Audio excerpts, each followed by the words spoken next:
You've landed on planet 412. I'll be your captain of sorts as we navigate this strange, cryptid-filled world. Join me on the quest for truth, through the strange, mysterious, and supernatural.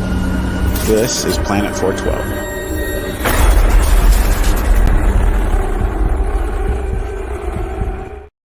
And hello, everybody. How are you? It has been a little bit of a while. Hold on, let me move my camera here.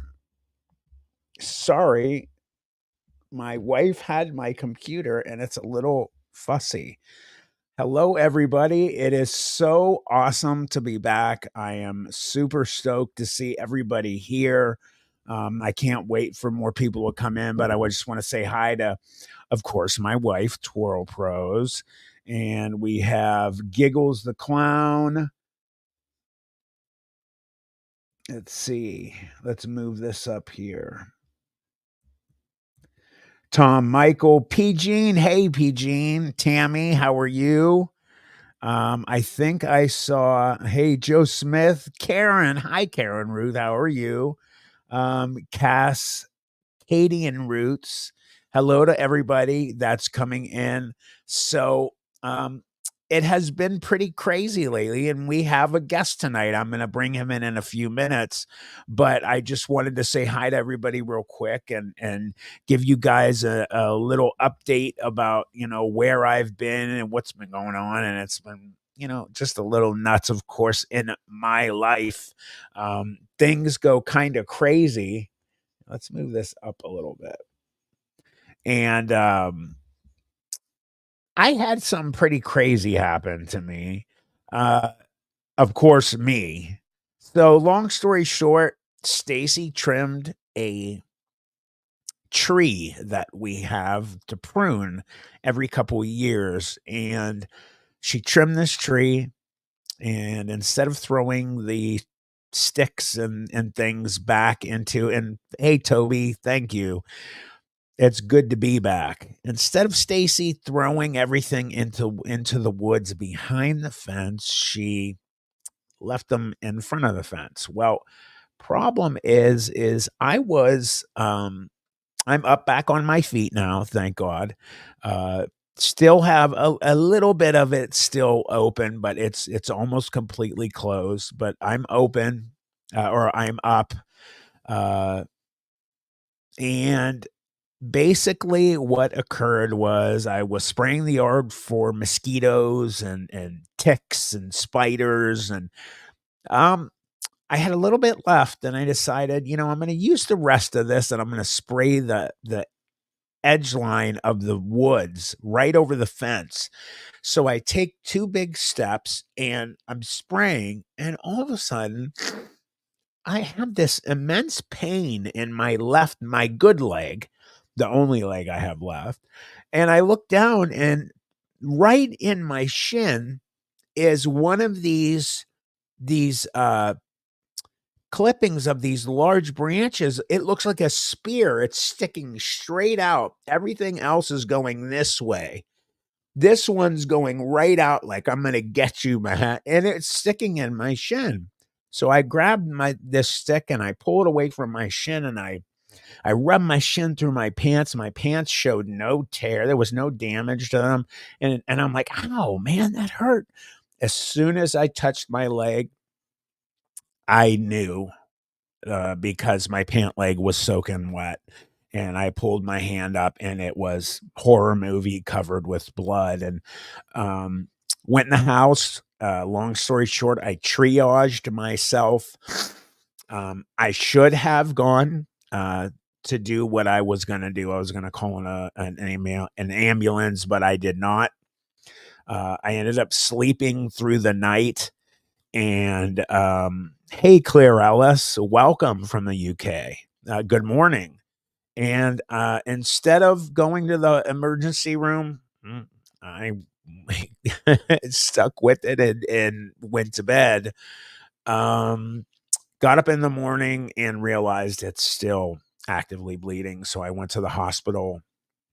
They were absolutely blown away. Some of you out there have seen these pictures. Um, very gruesome. And basically, long story short, it was just a crazy experience. I got 10 sutures in the leg and it's all good now and I'm happy wappy. So what I wanted to do is tell you guys we have a guest today who's going to be discussing today's subject.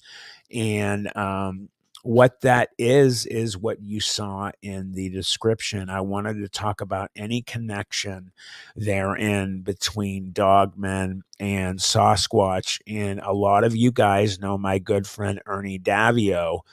He's here today, and I'm going to bring him in right now. Mr. Davio, sir, how are you? Pretty darn good tonight. Obviously, a little bit better, a little bit better than you. I didn't get a stick in my shin, so not yet. Yeah, pretty Yeah, crazy. it Par could for happen. the course. Yeah, it happens when you're looking up usually. I had no idea when I saw it. It just I almost feel like I joked with everybody that Dak alone, a dog man did place it there deliberately. I had made a joke that a tree creature had just been like, "Oh, you're gonna kill our brethren, huh?" And Yeah, it was just it's just par for the course for Matt Emsh. It's if it's gonna happen, if it's nuts, if it wouldn't happen to 99.9% of the world's population, it'll happen to me. So it's all good. It's nice to see you, Ernie. We haven't seen each other in a while, and yeah. um, what's new with you, sir? Oh, nothing's really new with me. I mean, I work a lot, so then I come home and do a little bit of work out in the yard after I rest up from a long day or a long week at work. We went for a little sabbatical last weekend to the Native American Flute Festival, which was really awesome. People have never been to it. They ought to check that out sometime. You know, but that's pretty much it. Hey, you know what? Well, good. I wanted to throw this up here real quick. You had asked me, and excuse my sinus infection, everybody. It's been going on for a month. Ernie, I wanted to let you take an opportunity to let everybody know about something you wanted me to throw up on the screen here. There is a link I'm going to be putting up. You want to let everybody know what this is? Yeah, absolutely. It's just a little story that a lot of people see anyways. It's on Etsy. It's called New England Encounters. But the T-shirts that I have on there are quite unique. It's for the people that know me, and if you don't, then it's Matt has some of his videos there that I'm on his videos for the story. But the artwork was done by a lady by the name of Sibylla, and she worked on that for oh, several months. I'll say 4 or 5 months, anyways, 2 3 times a week, drawing exactly what I saw to put on her show for the encounter. So the T-shirts have these drawings on there, and if you Could you show everybody, Ernie? Could you like absolutely, sit up there? this is There. Oh wow, that's awesome. yeah, She is incredible. yep, and it's based Sibylla's on something else. the Sabe or Sasquatch, whatever you want to call it, use sign language during my encounter. So that's Hmm. it's the real McCoy. This isn't the AI generated um, uh, pictures or anything like that. This is the real stuff, and it's based right on the account. And that's on Etsy. Right. You can go right to it's flashing on the bottom right now, right to New England Encounters, and pick out whatever you want. And if you don't see it on the shirt that you want, and you want a certain the sign language on that shirt, we can put it on that. We'll do that for you. Accommodate it. You just Awesome. I definitely got to get myself one of those, and um, maybe I could get it signed someday as well. Maybe if I talk to one of the people there, maybe they'll be able to get that done for me.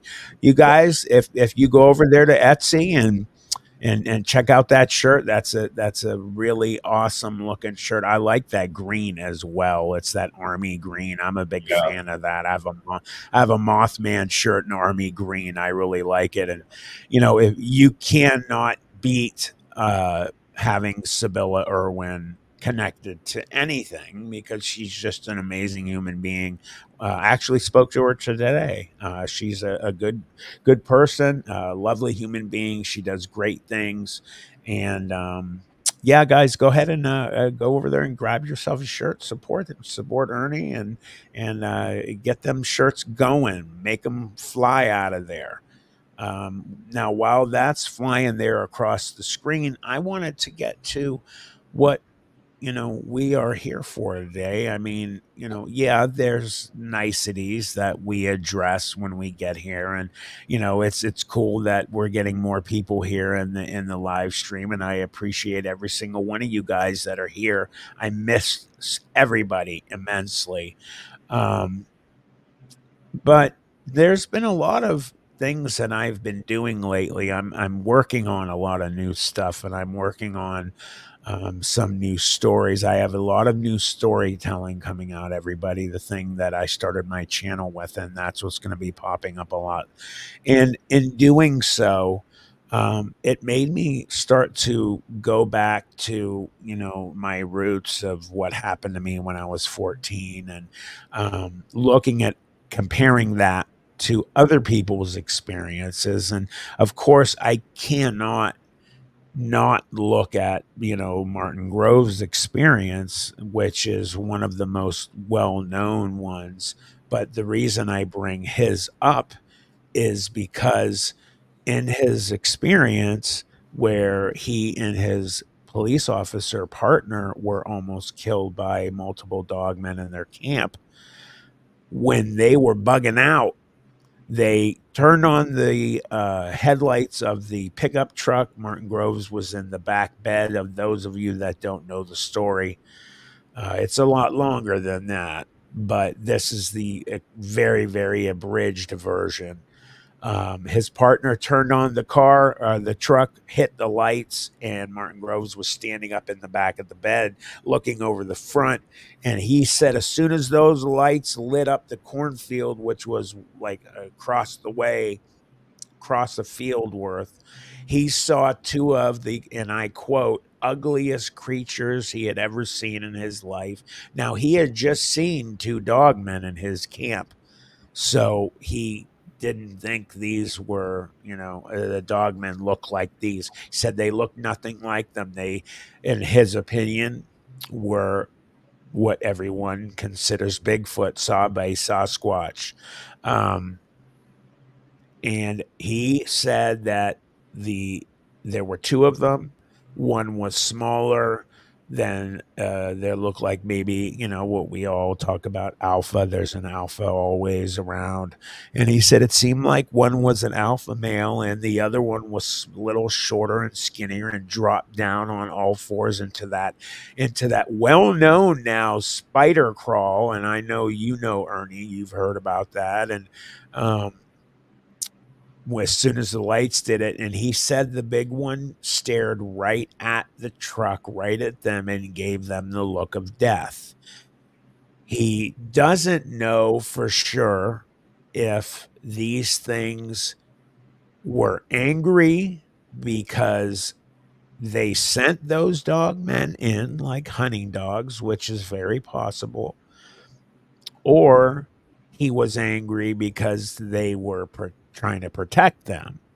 I am leaning more towards the first part, because throughout the day, there were instances that occurred, and there's a lot of supernatural and paranormal cryptid experiences that you're hearing, old ones, where people talk about metal scraping on metal noise, or metal scraping on like a car door kind of thing. If you go to Ron Politis, the Missing 411, the Hunted episode, that documentary, at the very end, the last segment, there is a a group of hunters and one disappears. And his best friend had said that while they were, so basically, long story short, in the hunted, those that don't know it, you had, you had two gentlemen that are best friends. They were older. They were sitting pretty far apart, about a mile, I think, on rocks or logs. They were having, the younger guys were driving the deer to them. And the one gentleman disappeared and he's never been found. Now, when his friend was interviewed, he said that he had heard something that had no place in the woods, and that was the sound of a metal trap or metal door opening and scraping on something. And, a lot of people are wondering, Ernie, and I'm going to let you comment on this and give your opinion. They're wondering, is that some kind of noise that the Bigfoot are doing to command these things? Is it a sound or noise that is occurring, that a portal is opening? There's a lot of confusion as to where and why these noises are being heard when these cryptids are being seen, but it is occurring. Yeah, that actually is one of the things that is we're focusing on a little bit here. You would think that out of all the people out there, that somebody would have recognized that sound to put it into a box for everybody. The old movies, westerns particularly, they would use coconuts to make it sound like horses were running or whatever. So there's a lot of sound effects going on in there. I'm pretty sure that people don't run around the woods making sound effects, but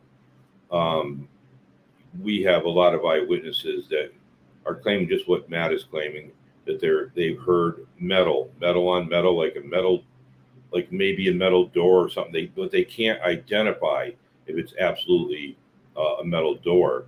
And to go back on the hypothesis that these two beings are together, or one's using the other one for a hunting party or a hunting dog.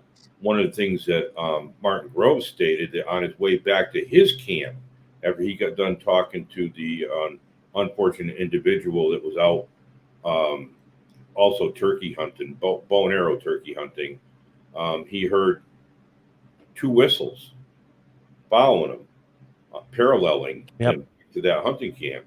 This is something that we know for sure. This is something that happened during my account.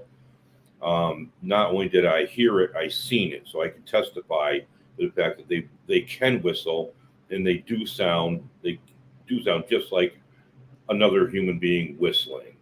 That being said, it's not the only account that's out there that the dog man has been seen around the Sasquatch, or vice versa. Let's face it, if they were enemies like some people think they are, then they wouldn't be standing there looking at each other. they would be interacting. They would be having their own knockdown drag out, perhaps. I doubt very much they're working together. That's what it appears to be at this point right now. So in those metal noises, there isn't anybody that can identify those right now. Even if you we had one eyewitness that we spoke with, Matt, that he was a truck driver. Now a truck driver is going to be really aware of maybe a loose chain on the truck hitting the side of the truck, or the door in the back, it's not locked down. You got to throw that lever down to lock it down, or that makes its own noise. Right. The unit makes its own noise backing it up, and you might hit the loading dock. That makes its own noise too. And if they don't know where that noise is coming from, then that is super interesting. Could it be like Matt's saying, that it just might be a portal? Is sound? Does sound have something to do with this? And it pops the portal open, or it lifts the veil, whichever way you want to look at it. But something's going on there, and those sounds are in a lot of the accounts. Agreed. And I'm actually curious as well, everybody that's here. And again, everybody that's in the chat coming in, hello. I just wanted to say hello to all of you. I also would like to know, your comments, everybody. Please feel free to jump in here like PG right now is saying people hear those metal door sounds all the time with Dogman sightings. I just heard on the confessionals a guy who heard it in the LBL, 100%. What happened with me and my friends that night. I did not hear that type of noise, but from what occurred, it was very obvious that what we saw was already there. So, it would be interesting to see, um, like for instance, when that creature left the building, when it had turned into that shadow mass and left with the train out there, was there a noise out there when that occurred? Did it go through a portal or did it just, take off and run? The train definitely would have masked that noise if it did anything. And that's something I'm very, interested in finding out and doing more and more research on as I go. And I'm definitely going to be starting to pay more attention to people that do that. Um, you have people like that investigate the Skinwalker Ranch, and they've seen numerous times portals open, beings or ships come out of them. Um, I'd like to know if they heard any noises. I would imagine in the interviews that they've done when they mention them, if something of an audio type of account occurred, they probably would have mentioned it. But there were some happenstances with that going on that the distance was pretty vast. So, yeah, it definitely makes you wonder, what do you guys think? What do you think if that is, and I'm curious, Ernie, with your having, American Indian in you and the lore and all the storytelling and stuff going way back and the knowledge and was there ever that you can remember or think of like any storytelling about like portal kind of things opening or anything like that? Um, not particularly. I mean, I sat down. It would have been more like an offhand, like an innuendo or whatever. But I remember sitting down with Chief Ernest, and for anybody who doesn't know who this gentleman is, um, he's the chief of I think three different nations. The great grandson of Sitting Bull, I believe. I'm not 100% sure on that, but I had a chance to sit down with him and speak with him and tell him about my encounter.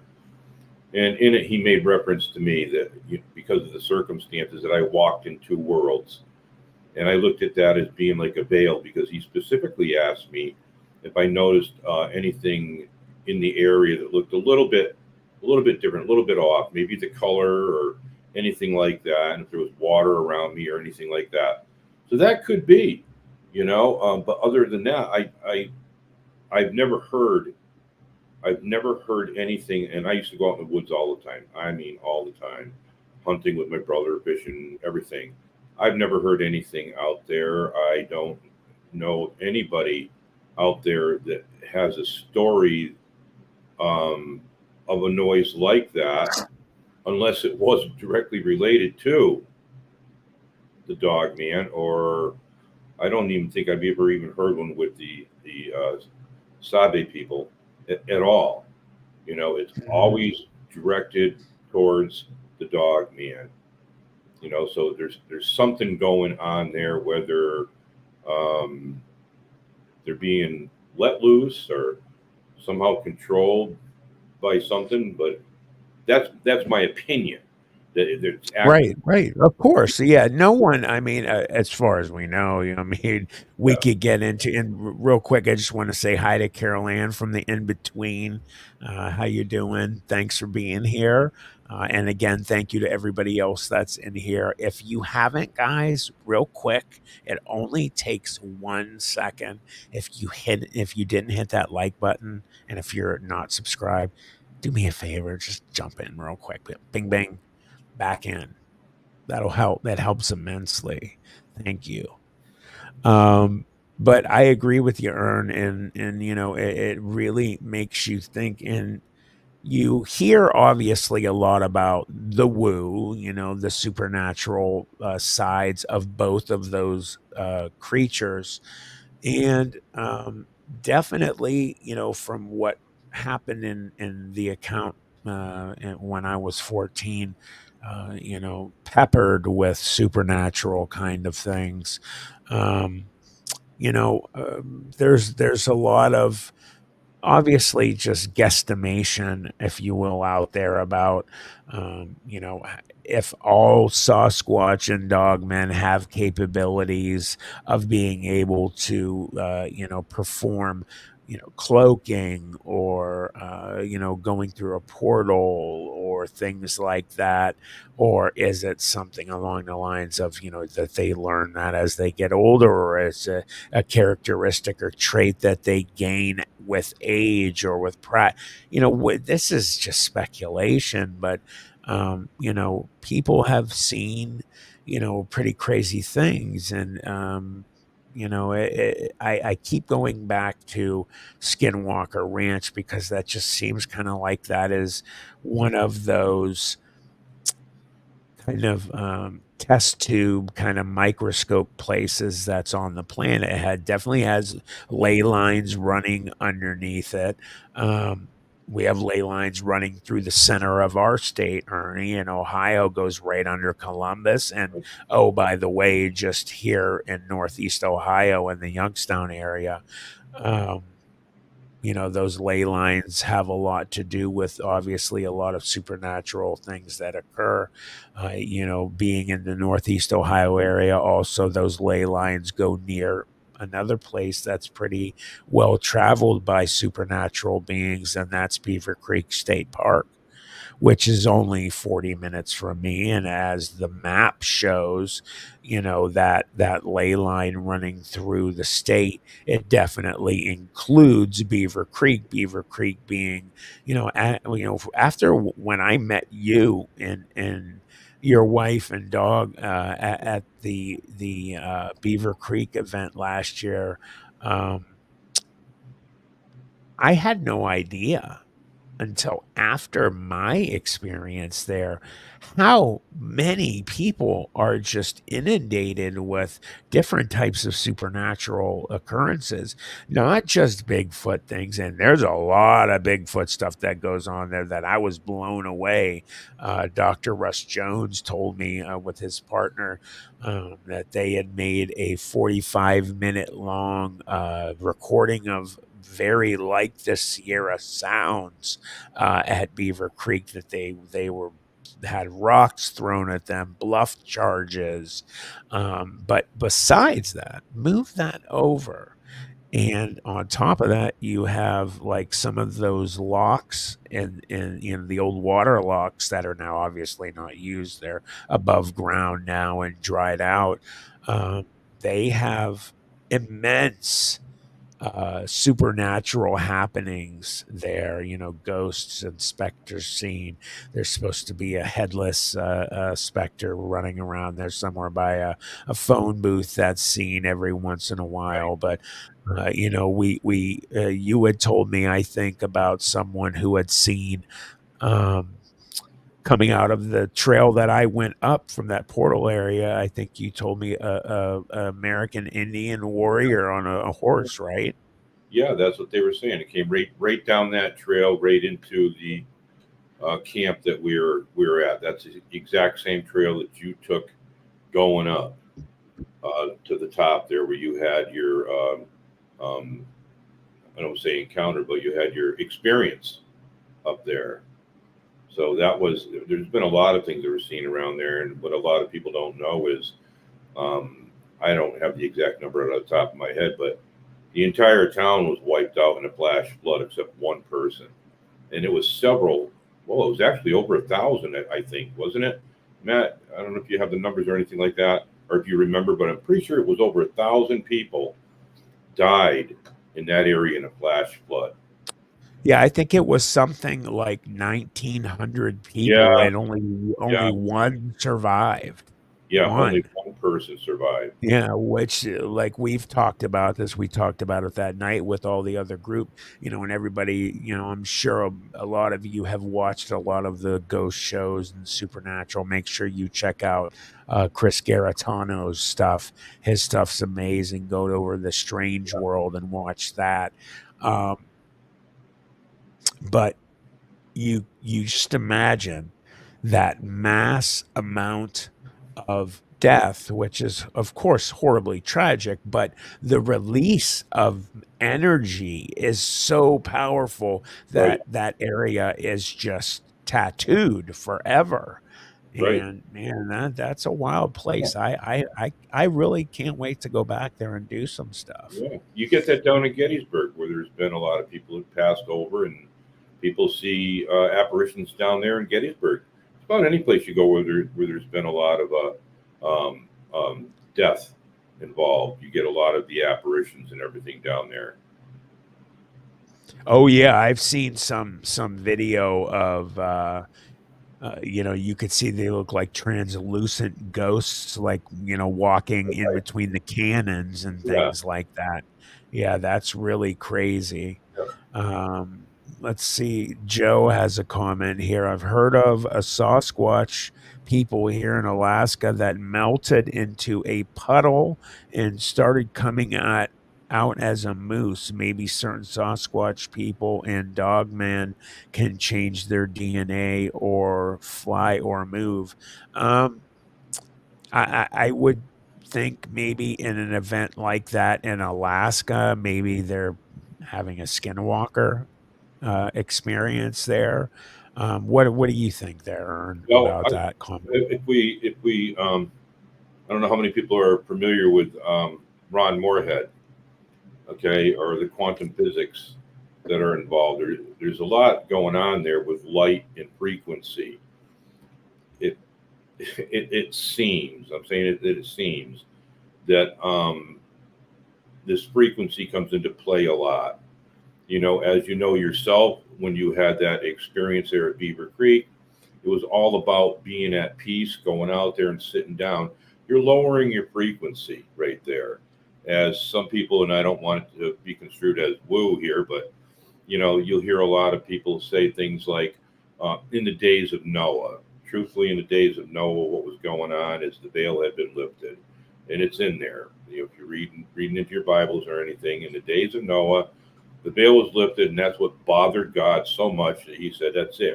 Everybody was seeing all kinds of apparitions, and that is supposedly what we're in right now. Is in the days of Noah. So if we look at it like that, and that veil is being lifted, could that really be something that has to do with the quantum physics?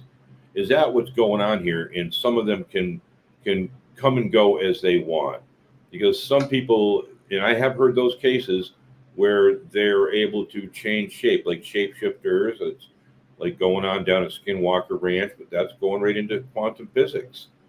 So thinking along those lines, I mean, we were just a few short years ago, we were going back and forth. Everybody was on what were these things, just Sasquatch in general, running around the woods. It's no longer what are they. This is now who are they, and not only who are they. We've already done the hypothesis, and now we're working on the theory on their behavior, because we do know their intelligence. And when you measure the intelligence on something like they've done with a chimpanzee or an animal, they put a mirror up in front of it. If the animal grooms itself, it means that it's aware, and that's the first sign of intelligence, is being aware. All of that being said, we're trying to work on one rabbit hole at a time. I think there's a lot going down there at Skinwalker Ranch. Some really strange things going on down there. Could these things be happening along these ley lines all over the country, where they're popping open and these things can walk in and out? Are the Sasquatch or Bigfoot or Sabe people um, able to control some of them? Are they sent out there to go get them back or whatever? We don't know. But a lot of people are coming up with a lot of different things that they're seeing now. For the longest time, we weren't seeing too much about Dogman, and maybe that might have been the fear of people coming forward saying, "Hey," and that's what happened with the Bigfoot in the very beginning. Who was out there to really listen to what you were talking about? Now these people are coming forward with these things, and they're being seen together. And again, we've got to look at a lot of things like the intelligent factor that's in there. Are they on the same level? Um, perhaps, perhaps. I personally, my opinion is the high probability that since every time they're being seen and they're not fighting, and the Sasquatch or whatever you want to call them is standing off to the side watching the activity going on, somehow they can control them. And is this Very major plausible, experiment? and I mean, is it a major experiment that uh, alphabet people are involved in? Who knows that? But that's a tricky thing all in itself. But the agreed, 100%. but the intelligence, Toby McGroby here. I just wanted yeah, go ahead. Sorry, Ernie. I just wanted to tell you what Toby was saying here. He said, Ernie, that actually sounds plausible enough to make one day a bridge gap between Yeah, believers and non believers. Very interesting. Agreed, 100%. And, me and Ernie are two of those people from different sides of the fence, so to speak, but it shouldn't be. right. It should be the same side, regardless of what creature that we had experiences with. But we've made it. I always will say this when you and I are on together. There is, if anyone is not aware for whatever reason. I think it more delves into the money side of things with Sasquatch and commercialism. There is a gap between the Dogman and Bigfoot communities, and it's extremely silly and it's really ridiculous. And it's gotten to the point where people like hate each other over, oh, I had a Dogman experience, I hate you. Well, I had a Bigfoot experience, I hate you. Yeah, It's and Ernie and I's point is, first of all, it's ridiculous because these things are obviously connected somehow. Why would you want to, keep those experiences over there and ignore that? I want, Bigfoot people still to this day, a lot of them, there's a term used for these one-sided, only see Bigfoot type people.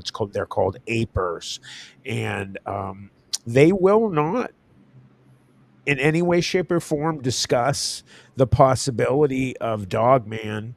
But you hear the irony, and that's where you and I obviously we always laugh about it. Is it's so ironic. You hear what you're saying there, right? You're laughing and saying it's no way a Dogman can exist, but you 100% believe in the existence of a Sasquatch. You realize how silly that sounds, correct? And they don't see it.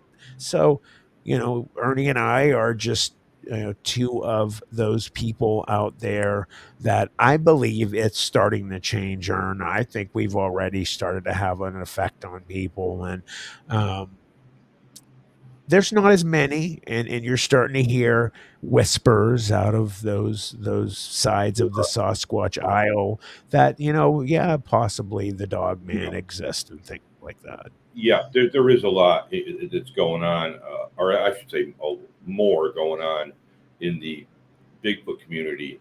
Um, give you a for instance, and we'll run right into this. Is that we were talking about the intelligence value also.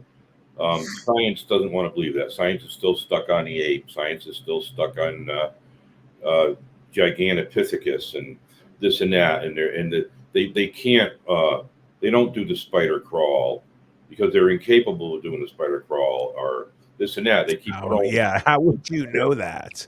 But I'm going to tell you, Yeah, it's that's really what's changing a lot, incredible. right? And to give everybody an idea, I mean, I can go on about my story, and I can tell you that they use sign language. They used to trade with the Native Americans.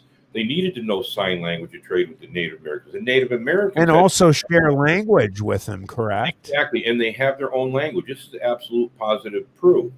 So now what we have, and I'm going to give you a really short encounter here, Randy Harrington, where he's doing his research, and they're going right, never mind the intelligence value now, they're going to behavior on this. We're beyond the hypothesis because it seems like that we're required in the dogman community and in the Bigfoot community to have a hypothesis first, and then we can go to a theory. But they jump right to the theory. So let me go right to what had happened here is they go into this particular area pretty far where they have to cut a trail and they go in on an ATV and cut this trail. Well, they lost two things on the way in that they didn't realize they lost, so they got a couple of miles in there anyways. One was a walkie-talkie and the other one was a picture out of somebody's pocket. It come out of their pocket. They were unaware that they lost that one, but they retrieved another one that was on the ground when they finally stopped. So that was an assumption on their behalf that how many could they have lost. But anyways, on the way back out several days later, what they had come across was two Native American rock cairns. Anybody's familiar with those? If you're not, look that up. Right in the middle of the path that they had just cut. And they went over, and the first rock cairn they started taking apart, and there was the walkie-talkie. It fell off. Now think about it. It fell off that ATV. These beings knew that who's it owned that, and that it wasn't theirs, and they were returning it. Think about the intelligence value right there. And in the other rock cairn was one of the pictures. They put it there to return it and to make it obvious. They've done a lot of things in this area. I mean, a lot of things, and that's why I enjoy speaking with this gentleman because of that, the intelligence. So if we have that intelligence, and they've seen them do the spider crawl, now science wants to throw that out the window. They can't do the spider crawl. You're going to have to really strongly take a look at your eyewitnesses, like Matt or and some of the other people. You wouldn't have the cure for polio if you didn't have the eyewitness looking through the microscope. You wouldn't have a lot of things if it wasn't for the eyewitness. And nor would science have footprints or anything else. They would be relying upon the eyewitnesses who go out in the woods and then to bring them to an area and possibly see these. These beings are really attracted to, they're studying you. They really, really do. They study you and they're looking at your vibrational level and they're seeing how much they can trust you before they're going to actually show themselves to you. They're not just going to come out and have a sardine sandwich with you, you know? So we You have, know what, Ernie? It's funny you bring up what you're saying, where you're going, because 55 Ingus asked the question, do you think that there are some cryptids that are actually benign or friendly? Well, 55, you obviously didn't hear Ernie's experience that he had, but, I'll let you give a real quick brief shot there for him to explain that one. I can do that. Before I do that, I want to bring in another gentleman's name, JJ Squatchman. He worked with the Warrens. He was involved in exorcists and exorcisms and everything else. And his advice is, don't mess with a demon. Okay, don't mess with a demon because a demon can appear to be anything. You might hear the voice of a little girl. You might hear your own name. You don't know what it is. That being said, is my experience. I'll tell you right from the get-go that if I had just seen a Sasquatch, we'll call him for everybody here, you probably understand that a little bit better. At 100 yards, I could have gone down to the local bar and got myself a drink and said, "Man, I just seen a Sasquatch." Or at 50 yards, wow, that would be maybe I got myself two drinks off of that one there, and that would have been it. But no, what had happened to me was they were hunting the same deer I was hunting. They, this particular one, to cut the story really short, you can pick it up on Matt's channel here. It walked towards me, and as it walked towards me, it used sign language. It was using its own sign language, and it was making it obvious. And every time it did something, it would actually, like a teacher would in a school, they want to see that light go on in your eyes. Do you understand? So it would look at me to see if I got that. All the time it was walking over towards me. And I repeated some of the sign language back to it before it left the area. And it did call another one over. It whooped, it put its hands. That's it. I was standing right next to it. That's how close I was. It put its palm. It showed me its palm between the two of us. That's how close it was to me. And I had to look down at its palm. I was just below the bicep on this thing. I'm 6'3". I measured it off on the tree from the beginning, and I measured off at 7'8", and it was north of 500 pounds, 500 plus pounds. How much above that, I don't know, but that's what I measured off it, and its stride and everything. But that's the whole thing, and that's what I've been pushing for a couple of years here. There's information out there, but it seems to get put on a back burner, whether it's like Matt's saying here, DOGMEN, there's information there. They've been seen together. There's information there. We may hear a story from this person or that person or that person. They're stories. They're like little nighttime stories. That's how we treat them. But is there something in those stories that have in common with each other, like hearing the metal? Now that's interesting. Or somebody heard the whistle. Martin Groves heard the whistle. Or people go out there and they hear the whoops. They're just stories until we start taking the pieces of the little story and make a movie out of those little pieces. And now you have something that, like, what's going on here? So that pretty much, and by the way, they did get that deer. I never went over to take a look at it. That was a knockdown drag out. These things don't need to be carrying weapons around with them. They are weapons. They can pick up boulders and use them, and I'm not talking hit you with a branch. I'm talking hitting you with a tree limb, or people say that it threw a little rock at them. Well, yeah, we're looking at the behavioral aspect of some of that. We strongly believe that they're kind of playing with you because if they wanted to hurt you, they can outrun a deer. I can testify to that. I seen a second one that came over to that first one there, believe it or not, and it was really running. And I've shot deer on the run, and this thing here could outrun a deer. So when people say I outran it, that's good. That's in your mind, and that's what it wanted you to believe, because it wanted you out of the area for different reasons. But if it wanted you, had it been benevolent, you would not be talking to anybody. You would be on the David Paulides missing 411, and probably you would have been mentioned tonight or in somebody else's program. That's what Or it is. as we've been noticing, though, unfortunately, Ernie, what's happening a lot in our forests and our national parks is a lot of people are disappearing, and we're not hearing about them. They're keeping that stuff on the lowdown, on the hush hush, and you even get people that are police officers or ex federal agents that can't even get information from rangers in a park about somebody might have disappeared or been killed or mauled or what happened. I'm sorry, we're not allowed to give you any information. They're keeping that stuff quiet, and there's a reason for that. I think Right. that there are more of these things out there than we have any idea about.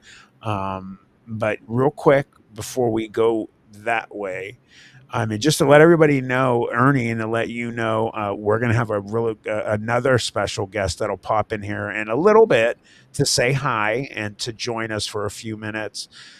Somebody that's got a big show out there. People will be excited to have them join. But I wanted to mention Carol. She said, I've heard of people's experiences of both creatures helping people. And I will give an abridged version of one experience I heard that actually sounded, for me, somebody that is, Ernie and I, when you're someone that has had an experience that really has had a real experience, you have to be, you just see things, you hear things from people, and you can judge people very quickly, and it's easier for us to sniff out the cringeworthy material, that kind of stuff. So this one I'm going to mention real quick. I'll make it short. It will answer that question there, and I'm sure, Ernie, you have some that you could bring up about them helping people. So I heard this one experience where there was a gentleman who had a white, giant, like half wolf shepherd dog his whole life.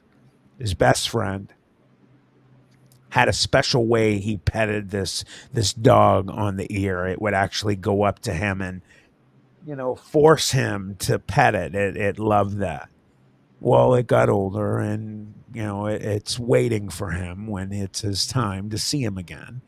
And just to let everybody know, you will see them again. Everybody, I know that's a fact. Fast forward to this gentleman has a family.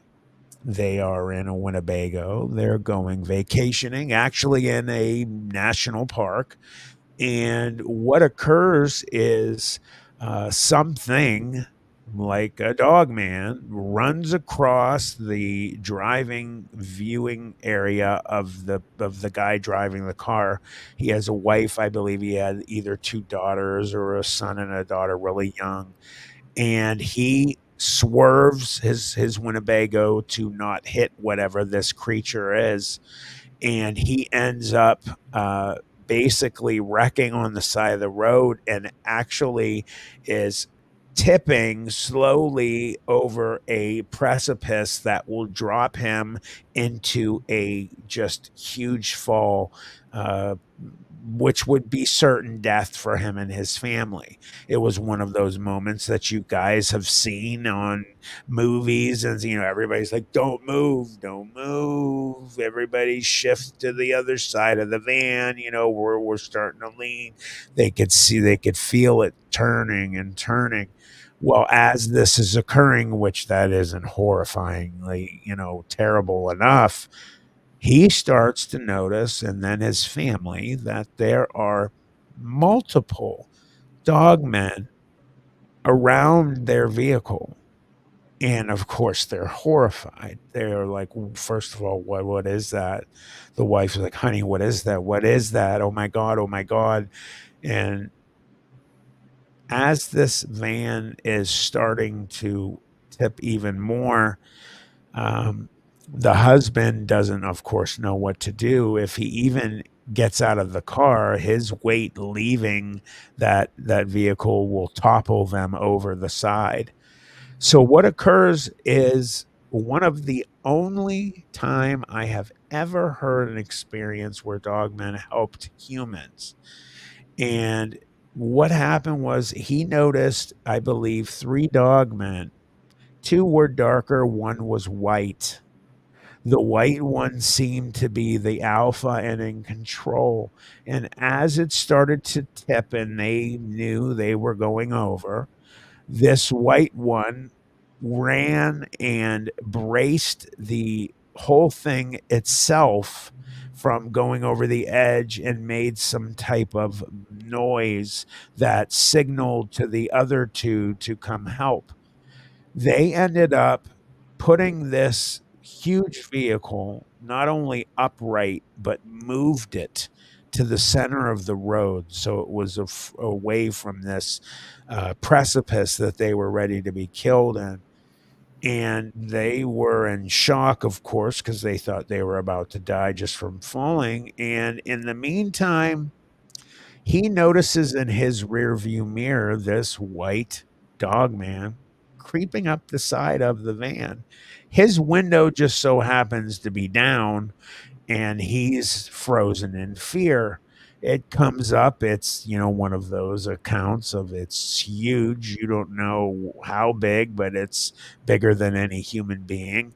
And this thing basically sticks its head in the window and stares at him, which he thinks they saved us to kill us. We're about to be eaten by these creatures. The other two were in front of the vehicle watching, and they didn't look like they were happy. They were snarling, looking at them.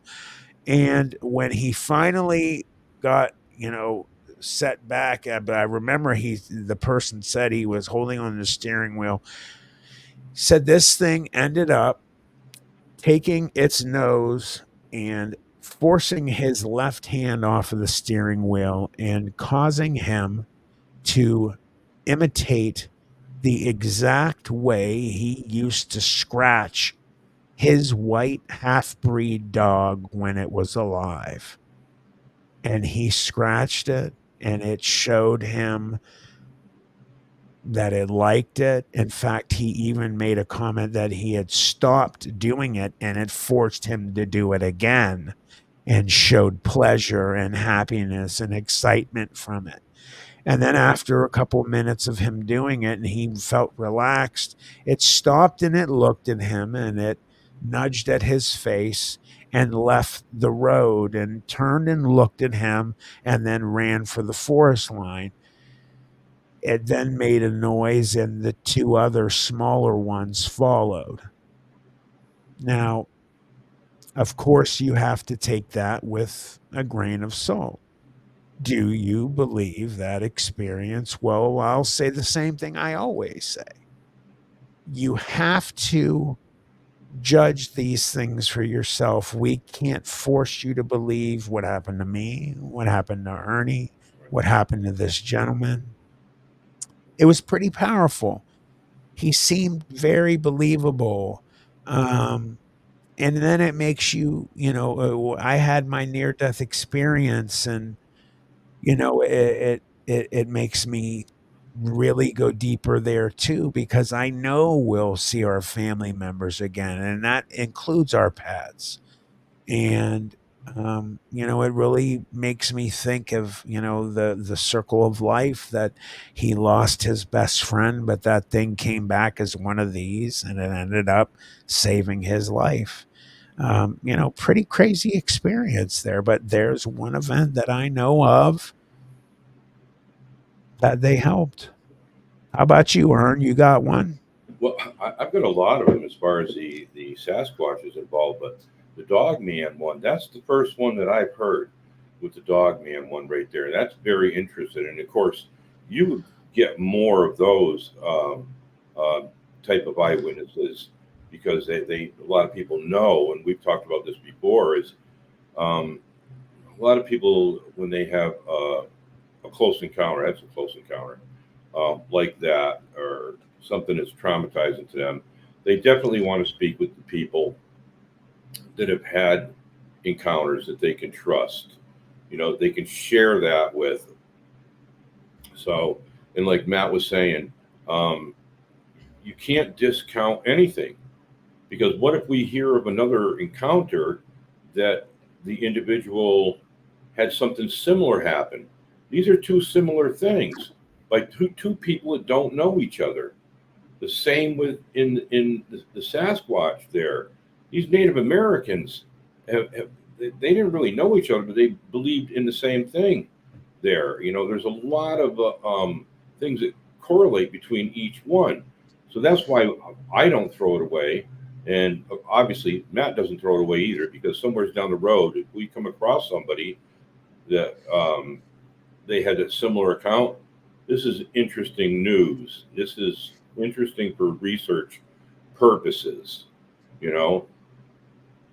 So other than that, I've never heard of them. I've heard of plenty of the Bigfoots um, helping people out, saving people's Mhm. lives, and loggers, logs had fallen on them, and they've got them out from underneath the logs, and even witnesses seen them doing it.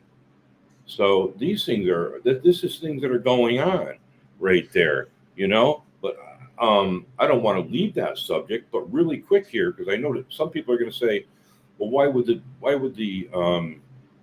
we'll say the government, okay, not want you to know, okay, about these? Well, I'm going to tell you, if we think about it outside the box, is there a possibility that perhaps, just perhaps, that they recognize them, but they don't want to tell you because if they told you, then everybody would get together and they'd say, you know what, we got to settle land aside for them now.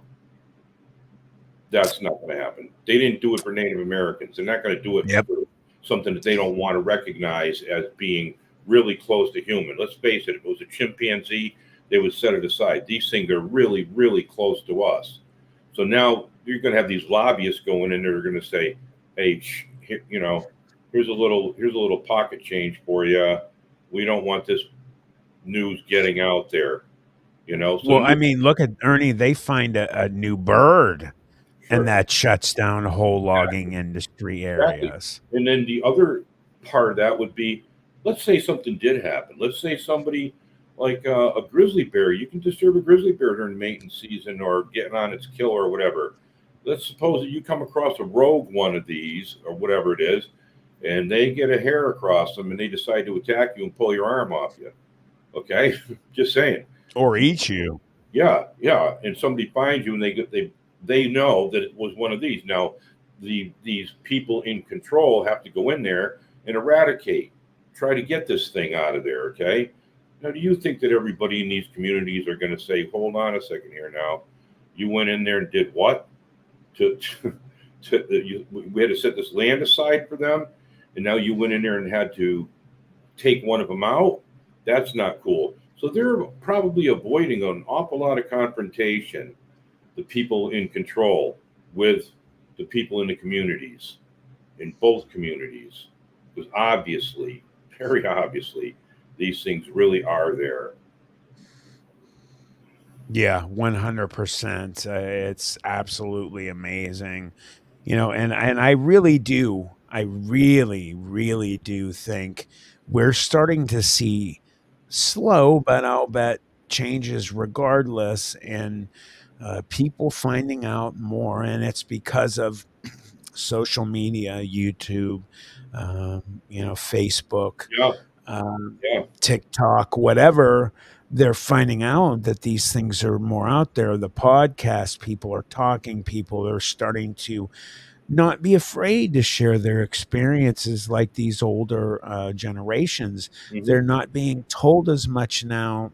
Don't talk about it. You're going to be made fun of. You're going to be called crazy. Well, that's not happening as much as it used to because people don't see it that way. So I agree with you there. Yeah. P. Gene 63 says, I wouldn't want to rely on their good nature. They That's right. aren't us. Their ways are not ours, and we can completely Yep. misunderstand their intentions. Let me give her an example of 100%. that because one of the things that I was very concerned about during my encounter was that it knew how to approach me. I had a 12 gauge shotgun, semi auto, loaded with slugs, pointed right at its chest at 35 yards away. I was not going to miss. Okay. It knew how to calm me down, it knew how to control me and approach me.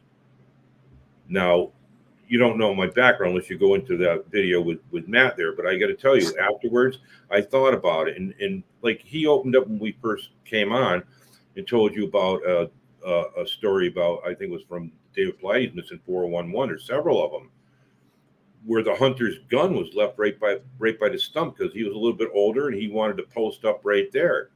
Is it a possibility that there was something that approached him and won him over and he decided to do what I was going to do, except I didn't do it, he did. I was going to follow them. Is it something that he did that they won him over and he walked away and left everything there and has never been seen again? So right, I I wouldn't completely trust them. I mean, the Osterman's case, where he was abducted and stuff, there's some similarities in there, particularly the similarities that are kind of in my story, too. We know they have language. We know they're intelligent. We know they study us. Those things happen. So that was a very good question, P. Gene. That was very good. Agreed. And just to let everybody know, if you go to my channel, hey Joe Breezy, what's up, sir? My ninja, what's up, brother? If you go to my 11th video, that is my interview with Ernie here. We're going to bring in a guest now to join us for a little bit here, Ern. I hope you don't mind. Oh, I We're don't going to mind. bring in Carol Ann from the In Between. Hey, how are you? You're muted there, Carol Ann. You're muted.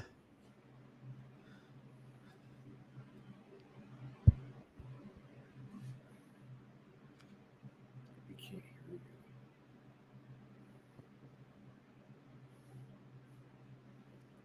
Sign language. There we go. Hello. How are Sorry. you? That's I'm good. How okay. are It you? happens. Good. Thanks for joining us. I'm happy you're here. Thanks Nice for to meet you. inviting me. Eh, I don't think you've ever met Ernie. In fact, I know for a fact, Carol Ann, that you're going to want to speak to him because he's had one of the most incredible Sasquatch experiences ever. And I know you'll want to speak to him sometime. Ernie is a good friend of mine. Ernie, Carol Ann is a good friend of mine. She has the channel, The In Between. I'm sure you've seen her before. And everybody, I hope that you'll welcome Carol Ann. I asked her if she'd come by, and I appreciate that you're here. Welcome. Good to meet you, Carol. Oh, I'm sorry. I was having audio issues. I couldn't hear. I had two I was streams just going on at the same time and they were delayed and it was making me crazy. That's okay. I was just Okay, introducing good. you. I was saying that Ernie here is a good friend of mine. And he's somebody that I know you will want to speak with.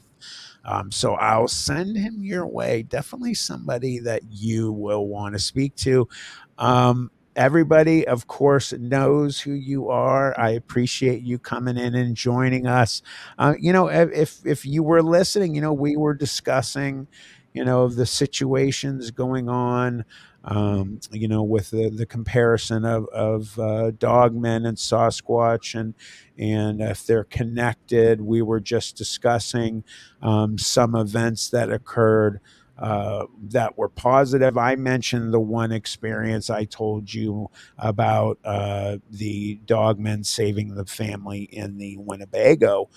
Um, a lot more stuff coming out about Bigfoot helping people. But, what is your thought on this whole, maybe connection of these two creatures? Do you have an opinion on that? I don't know. I mean, being on with people, both of you who had encounters, and I've never had an encounter, I feel like I'm not qualified. But just based on all of the stories that I've read and talked about so far, the Martin Groves thing confuses me because first I would say just on what I've read that they do not like each other because everything I've ever read is these two fighting. And then the Martin Grove story comes along with those two kind of being in tandem. So I'm like, well, how does that fit into the whole paradigm? So now I don't know. I don't know what to think. Yeah, Ernie, he had commented earlier that he doesn't believe that they are working together. Again, going to what you just said, that there's many accounts of hearing these two cryptids butting heads and not Mhm. getting along. I was talking to you just recently about the LBL, and one of the stories going around Land Between the Lakes in Kentucky is that there are two areas of that island area of water, of that tributary or whatever you want to call it. And supposedly there are parts split in two that only the dogman sticks to one side and the Bigfoot sticks to the other. So going to an area of, I'm not so sure they do work together. Maybe, the Sasquatch were there to help Martin Groves and his partner, and they just looked angry because they were there to help. I don't know. There, there might be another idea that's sitting in there too. Um, could it be because they're divided right there, where you have both their areas butted up against each other? Let's say 100,000 years ago, I needed myself a dog, a wolf, to bring up to help me hunt. Where would I go to get a wolf? I'm not going to the store to get a wolf. I'm going to go to where the wolves are and abduct a puppy. Could it be that might have started a little bit of a feud in there? Was they're going there to abduct a puppy and take it, and the dog man knows this because we do have a case in, I think it's Moderna, Ohio. It's Medina. Medina, where it's about everybody in town seeing this, but it was also reported that the Sasquatch was almost like walking a juvenile dog man.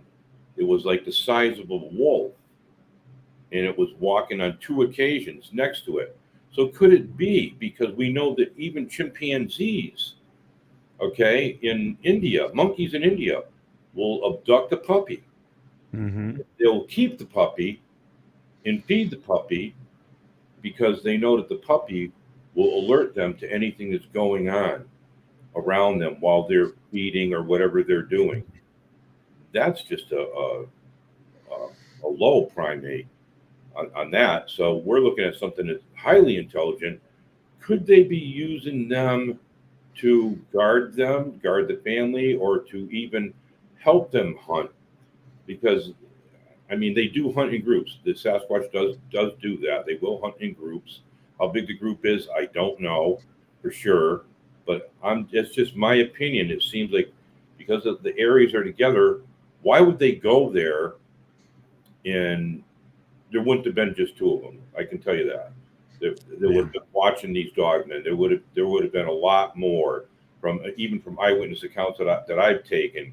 That when one group of Sasquatch overlooks the markers that are put out there, the other group coming in will ignore it, and they have ignored it. And this happened just recently in Saskatchewan on one of the reservations, and the other group came right across and started a big tussle with them there, according to the eyewitnesses. And so could that be what's going on? Just throwing it out there.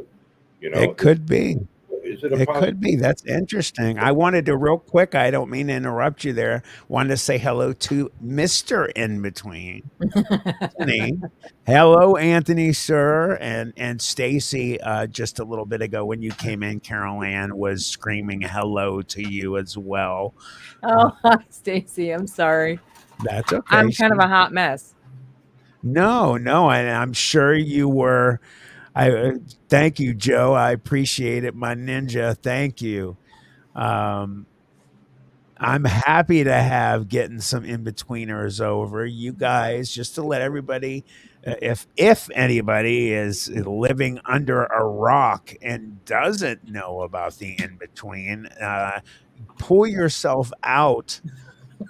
Go over to the in between. It is absolutely phenomenal. Carol Ann does the pretty work on screen. She is the mic manager, so to speak. Her husband Anthony is the manager, and he does an incredible job. And their channel is just kicking butt and taking names. And oh, by the way, Carol Ann can spin a yarn pretty damn well. So, guys, make sure you head over there and hit that like button, smash the subscribe, notification, do it all. You know what it's like. Go help them out over there, and you won't be sorry if you head on over to the in between. Thank you. You're welcome. Thank you. And just So so you know, Mr. In Between is putting up a post on our channel right now to let people know that I'm on right now. So maybe we can get a few more people in on the Beautiful. stream. that will be lovely to have them. Mhm. We got people here that are saying that they just subbed. So Tammy Nice. Thank Truthwalker you. just subbed. Absolutely. Awesome. So let's move this conversation on. Let's keep this going. You know, I want to go back to something that, Caroline, we've spoken about before in our meetings, secret meetings, that people will find out about. I'm not going to say anything Soon. else. Yeah. Soon-ish. But one of the things that we've brought up numerous times is Skinwalker Ranch. Something that is just an anomaly that is just so far and above most anywhere on the planet. What are your just general thoughts on what goes on there? I Skinwalker Ranch to me is so big that I can't even wrap my head around it because there's just so much. I mean, and I've read books on it and stuff, and the whole watching things climb out of portals and you know balls of light that seemingly have the ability to just install fear out of nowhere. Mhm. I don't even know. Are they? I mean, is everything there interdimensional? And it's just I don't know. You think, okay, there's Bigfoot, there's orbs, there's all these different things that in the past I would have said they're all separate things, Mm. but they're all happening at once in this one place. So are they really separate things? Are they all things that come from one other dimension? Are they things that come from different dimensions? That the portal opens up once a day and it comes from a different place every day? I don't know. But that place is just bizarre. It is, and you Yeah. just touched on something that I like to discuss a lot, and that is the multiverse theory. A lot of people have gotten familiar with it just from Hollywood. Um, it's been around a lot longer than that. Parallel worlds, endless number of them, one after another, like looking into a mirror, looking at a mirror, just infinite, where on each planet Earth, for instance, there is you yourself that's a little bit different each way down the line. I feel like what's going on there is kind of like a multi-dimensional, multi-universal, freeway. It seems like these things are going there purposely. There is something there, if anybody has watched Secrets of Skinwalker Ranch, the TV show, they talk about that they found, and when they did the ground penetrating radar, that there is an anomaly underneath this ranch that they have no idea what it is. And it just so much so when they even attempt to dig, like some people get physically hurt. So I don't know. Again, we get into ley lines, we get into portals and things like that. And then, oh, by the way, it just so happens to be a very strongly used area between two Indian factions that lived there, utilized it. One cursed the land on another over it. True. So it really delves into some really deep things. It's just wild to think what's causing that stuff. It's like every paranormal facet comes together in that one spot. Yeah. How is that possible? You know, it's crazy. I had not heard about them trying to dig for an anomaly. That's really cool. I hope they Yeah, keep trying. they have an episode. Go back. It's either in season 2 or 3. They actually dig, because the first time they ever talked about digging, the one gentleman that works there had some kind of a brain, like a hematoma on his brain that grew, and he had to have surgery to deal with it. So they were really afraid to dig, but they started to dig, and when they did the ground penetrating radar, like I said, they found there's something underneath the ground. They started to dig, and I think they had problems with the machinery. Other things started to happen. The one gentleman got sick again. If anybody else knows some of those specifics better than I do, please comment.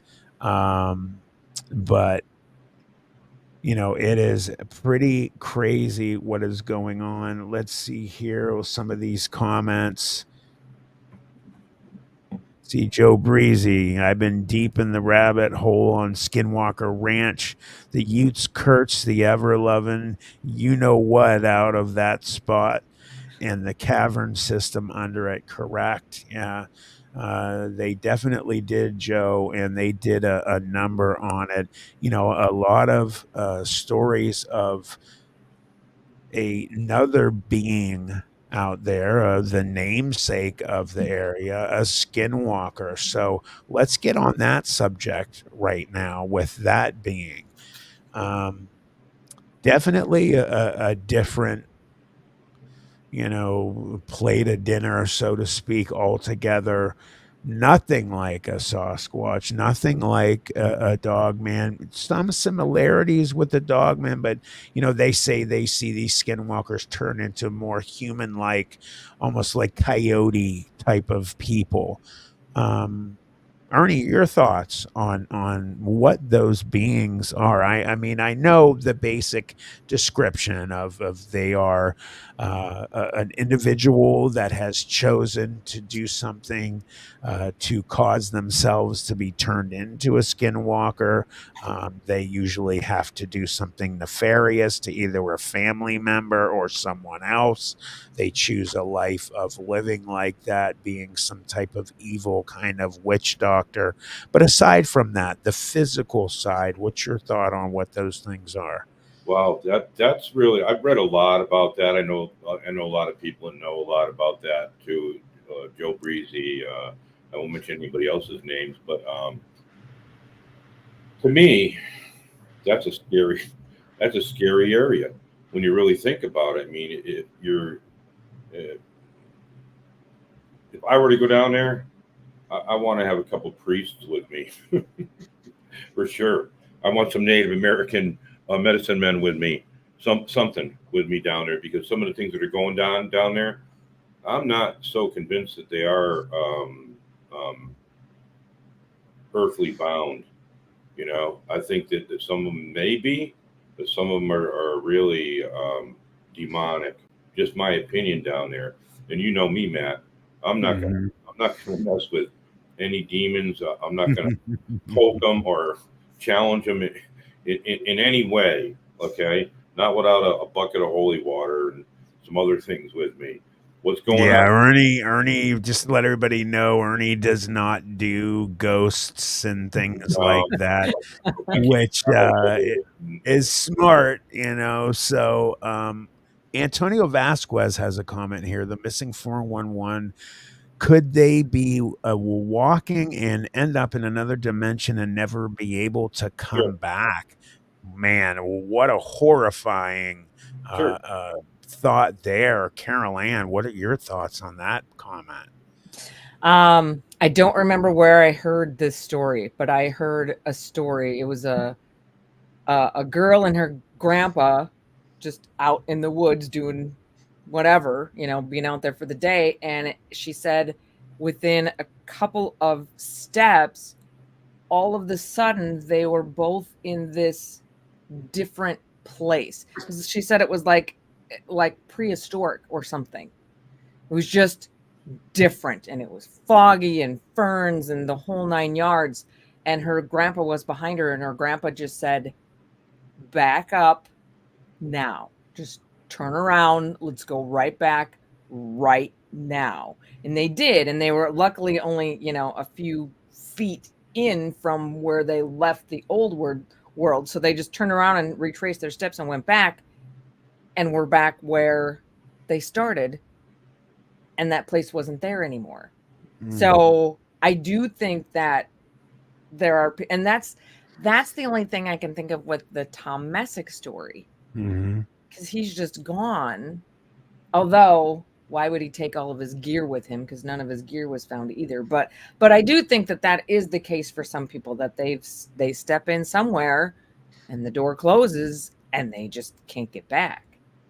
Well, And just to let everybody know, Tom Messick is the name of that gentleman, the guys that I was talking about that's in the Missing 411, The Hunted, who was one of the two who the younger crew of the hunters were herding the deer towards them. There was a noise, a metal trap closing sound, his friend had said, and they never found him or his stuff ever. So Tom Messick is his name. Does anybody know if that sound has been heard at Skinwalker Ranch? Because if we're talking about portals on Skinwalker Ranch, and we're talking about that sound being heard, like with Tom Messick and with some of the Dogman stories, as being a possible clue to a portal, the Martin Grove story, has anybody heard that sound on Skinwalker Ranch? I haven't heard any talk about any of that at Skinwalker No. Ranch, but it might be something they're not talking about right now. And it Could be. It very well might be true. I mean, one of the things I know people are looking for a little bit more substance in the possibility that you might be walking through the veil, because basically the same thing kind of happened to me on that morning. But we have tire tracks, okay, that are what, 100, 200,000 years old? Tire tracks? How did that get there? Where are those? I want to say they're. I'm just off my memory here. I want to say they're out in Mexico. You know, there's a human footprint trackway out there also that's pretty well known. Yeah. Ironically, about that human. Is it the giant one, Ernie? That giant footprint? Well, no, that's a different one, but it's close to that. If you look that up, you'll probably see all of them listed on there. But the human footprint tracks that they found that are a couple hundred thousand years old, or maybe we'll just go with maybe 20,000 years, let's say. Okay.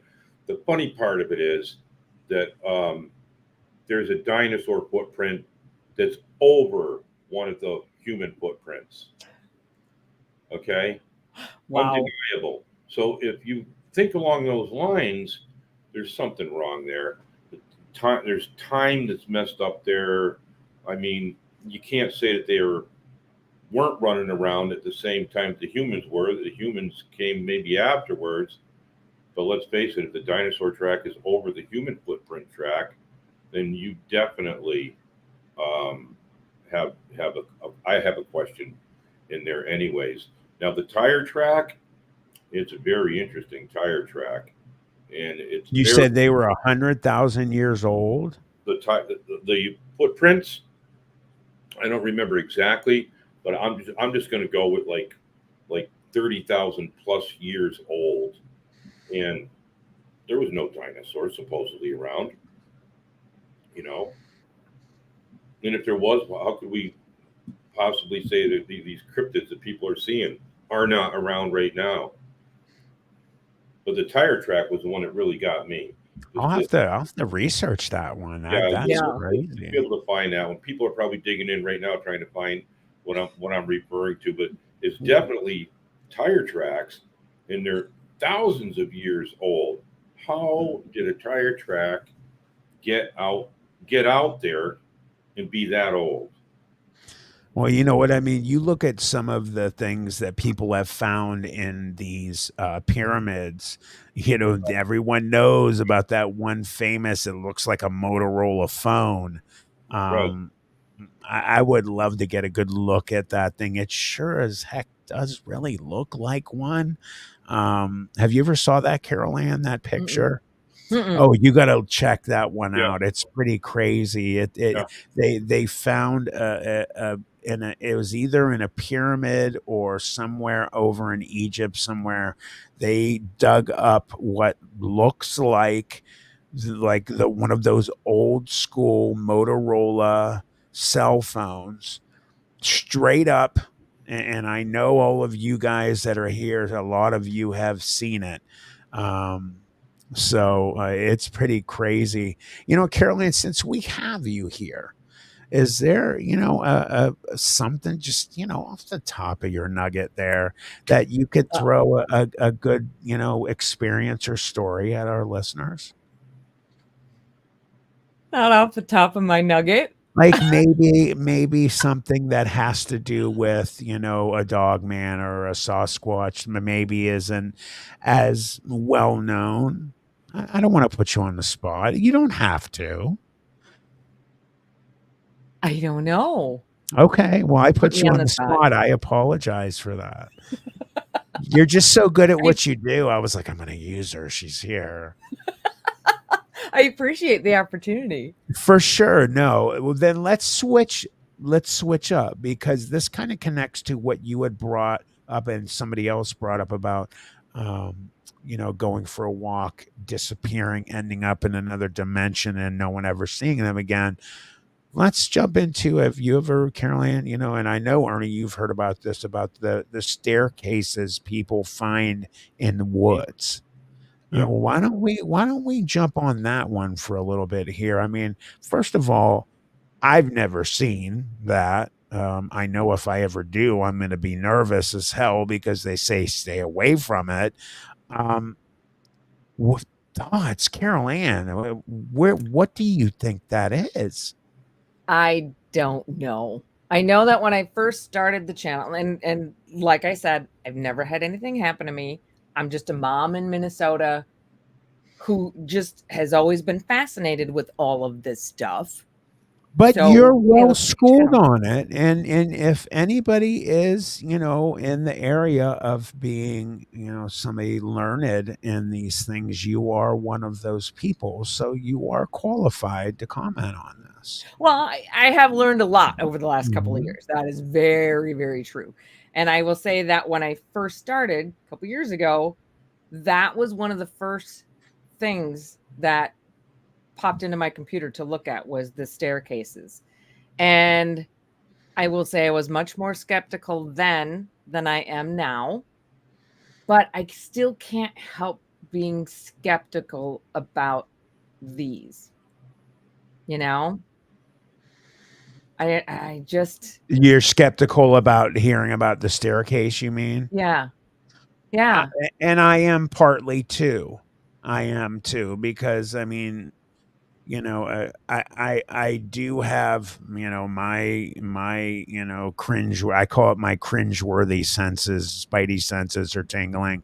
Um, that's one of them that I'm at halfway because I've heard some tellings of these come from ex-park rangers, and I heard one, and I'll have to dig that up for us sometime, where a park ranger who had worked for, I think it was something like 35 years as a park ranger out in the west, northwest, saw one of these staircases supposedly, and had some missing time and other types of things happen to him. um, so I don't know. I don't know. You think about what's going on right now in the world and the things that people are seeing, and the things that, we tell stories about, the things that we touch on, you and I and others, our friends. And I mean, there's a lot more of it happening. And of course, there's ones you got to take with a grain of salt, but there are those other ones you just, you sit down after you record it and say, man, wow, I have goosebumps. And like right now, I actually have them. And, um, I don't know. You know, I look at that and it just blows my mind at the possibilities. Well, yeah, the possibilities, but I think here's part of what I have a problem with. There are always new Bigfoot stories. There's always new Dogman stories. New people coming out all the time, and I'm getting them in my email and all kinds of stuff. Mhm. The staircase stories, I found them all in one place, and any other time I've seen them anywhere, it's been either those same stories or a variation thereof, and I've never seen any new ones. I've never heard of anybody, oh, last summer I was in Yosemite and I saw one. There's Mhm. never any new ones. So until there's maybe some newer ones, Good point.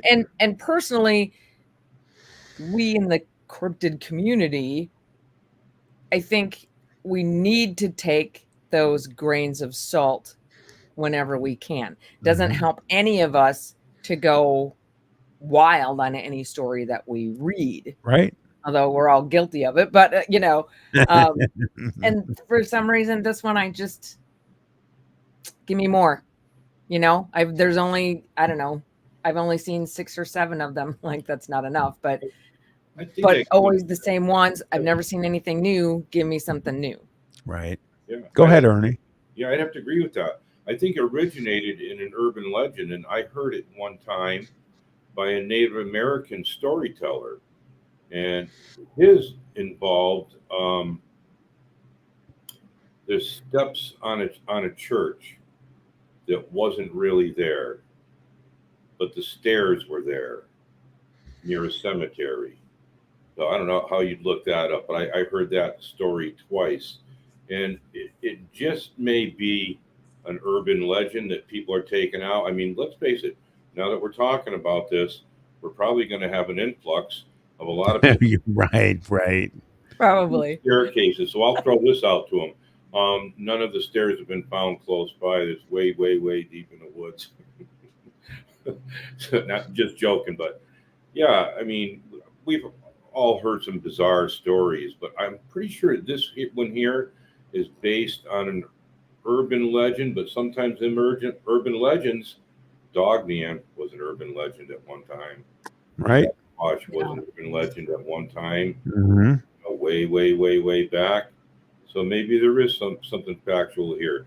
Maybe somebody might be referring to the gingerbread houses that are being found in some of the national parks pretty deep in. I don't know if you ever heard of those before.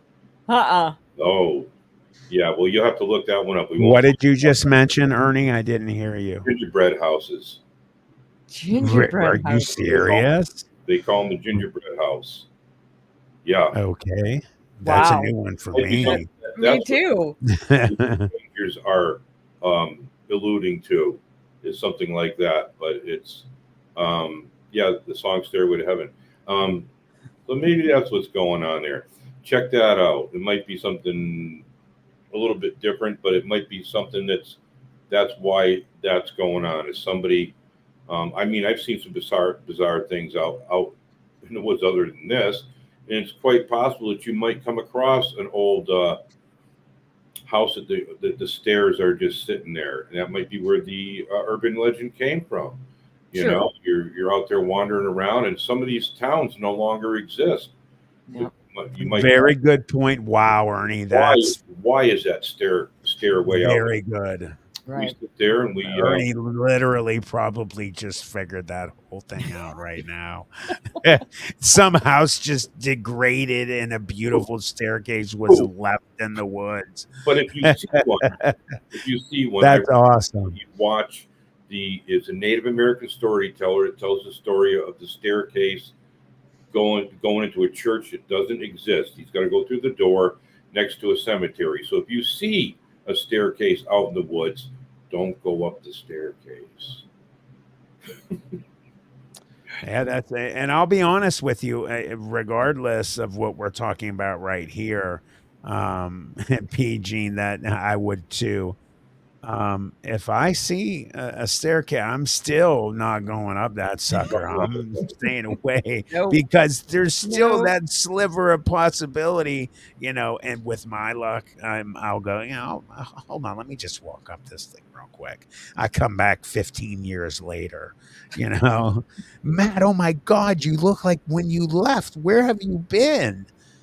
Yeah, but Matt, with your luck, you'll come back because you always do. I will. Oh, for sure. You have more lives than anybody I know. Damn Skippy. Yeah, I do. I'm running. I'm way past 9. And my wife can attest to that when I have a running ticker. I don't know. I've made it so far. Hopefully, I don't know that being serious. I've been told many times by very good people that I hold in high regard. We've laughed about like what we're doing right now because it is funny. I mean, it's just, and I'm glad I'm able to laugh at a lot of this stuff. But I've had some really, really serious talks about all of these things, and I've had some people say to me, just look me right in the eyes, Matt. You know what? There's something you're here for, man. You got something that you're supposed to do. So maybe this is it. Maybe I'm supposed to help, spread the word, and I'm all about it. So it's coming too, guys. I told Carol Ann, I said, get ready. I had a little break there, and I was gone for a couple weeks. It's about to start slamming. Get ready. So I will allow our newest guest here, Carol Ann. Why don't you? Is there something that you would like to maybe bring up a certain subject that enthralls you, maybe in the realm of where we're talking about right now? Well, I will say that the video from last week, and now it wasn't last week, and now it's not going to be this week either. So it's going to be one or two in the future. I was very excited about the fact that we are going to soon cover the family in the RV at the LBL. Ah, That story has always grabbed me. But it is definitely a good one. Yes. Yep. But as usually happens, as I start digging into it, I'm finding there's more to the story. Okay. So now I got to go talk to some people and try to get a better grip on what's really going on, because I had no idea that the survivor is out there, right, and is talking. and that would be oh really it's the little girl that was found in a tree, correct? Nope. No, the little boy. The little boy. Oh, right. That's right. He managed to. He was outside to be. I don't want to give it all away. No, well, we're here talking about. Yeah, go ahead. Yeah, he was a teenager. He was outside, and he was a friend of the family. Yeah, and hid himself under the RV when the attack started. Heard the whole thing. And heard the whole thing. Saw, so there's 2 boys, 2 girls, and him. He saw the dad and the boy die. He heard the mom and the girl die while he was up under the RV, and he just stayed there. And he never, whatever it was, never knew he was there. I guess not. Wow. I don't know, but he lived. And so now he's got interviews out there. And he's got a channel. It's a small channel, but he's out there. Where he actually has talked to at least one other person who corroborates. Well, okay, let me rephrase that. He doesn't talk to this person. He talks to that person's stepsister. So it's kind of hearsay. But if you take it for what it is, she's corroborating her stepbrother's corroborating of his story, if that makes sense. Yeah. So there's obviously Interesting. room for, yeah, it's another instance of what do you believe? Right. But the Yeah. thing is, his version contradicts the only other witness that I knew of when I started, which is the gas station attendant. Well, I would look to trust somebody under the vehicle before a gas attendant. Right. So I know that Barton Nunnally has talked to both of them. Mm-hmm. So before I go any further, that's my next step, is to get in touch with Barton Nunnally and say, okay, what can you tell me? Maybe he's not willing to tell me anything. I don't know. It's not Well, like, I could get know. you in touch with them very quickly. So after the show, I will help you out. I have his email Oh, address. good. Yeah. Okay. All right. Yeah. Well, I Yeah. could do you one better than email, though.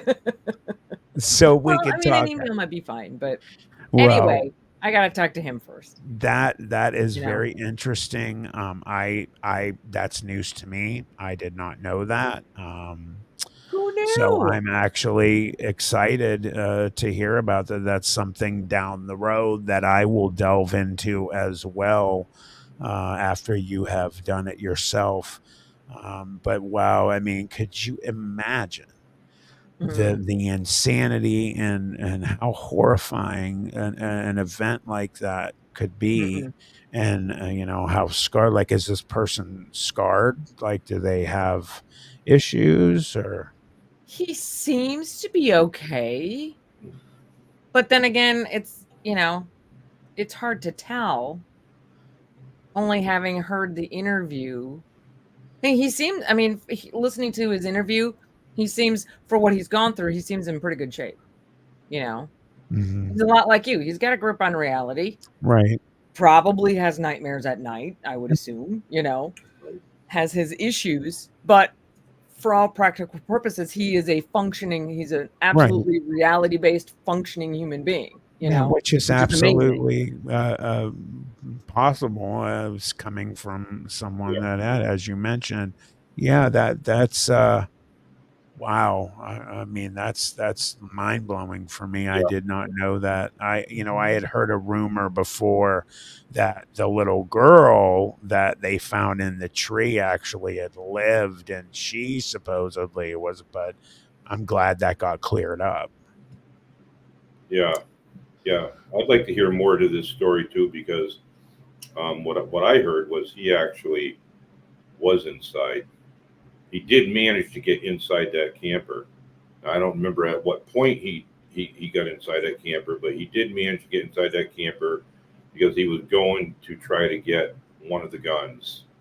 I don't know if it was the 22 or what it was, but he did manage to get inside of the camper, and he did describe that one of these dogmen had reached through the end window of the camper trying to grab one of the females that was in there, and he managed to get back out of the camper and re-hide.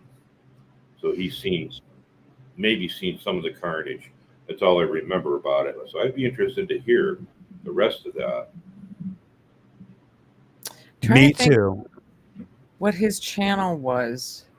What's his name, Caroline? Roger.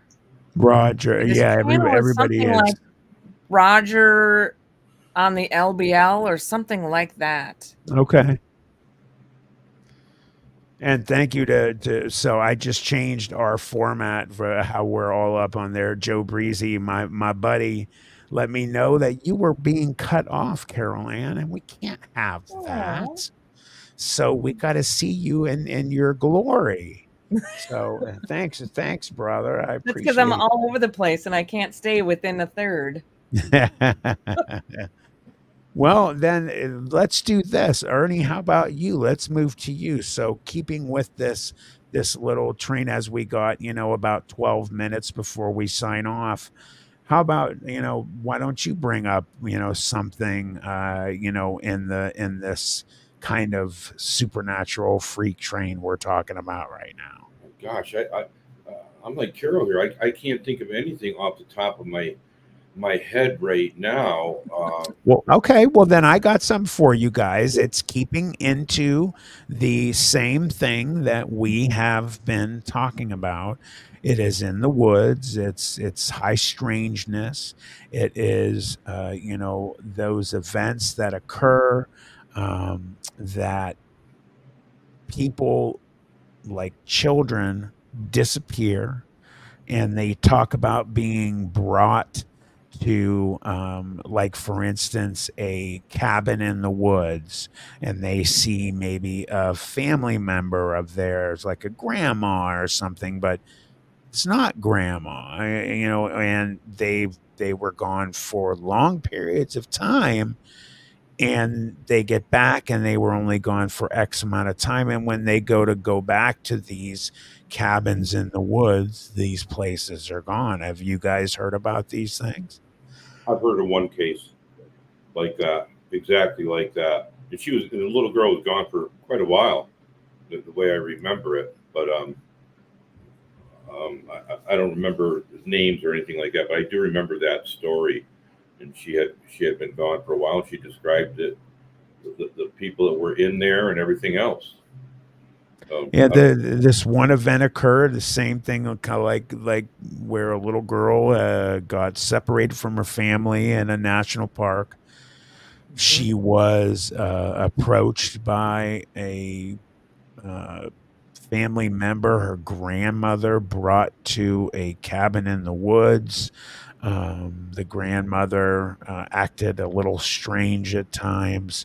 And then at one point, after they'd been together either days or a week or so, uh, takes the child, places the child on a trail, and it just so happens to rangers had just gone by that spot, come back, and bam, there's the little girl. Where the heck did you come from? I was with my nana at the cabin right over there. Well, why don't you take us and show you where the cabin is? And there's nothing there. So, like, what on earth could that be? Like, I mean, are we talking, are we getting into the realm of, like, Multiverse. elves and like those types of things, like the beings of the forest taking care of children? I mean, like, what could that possibly be?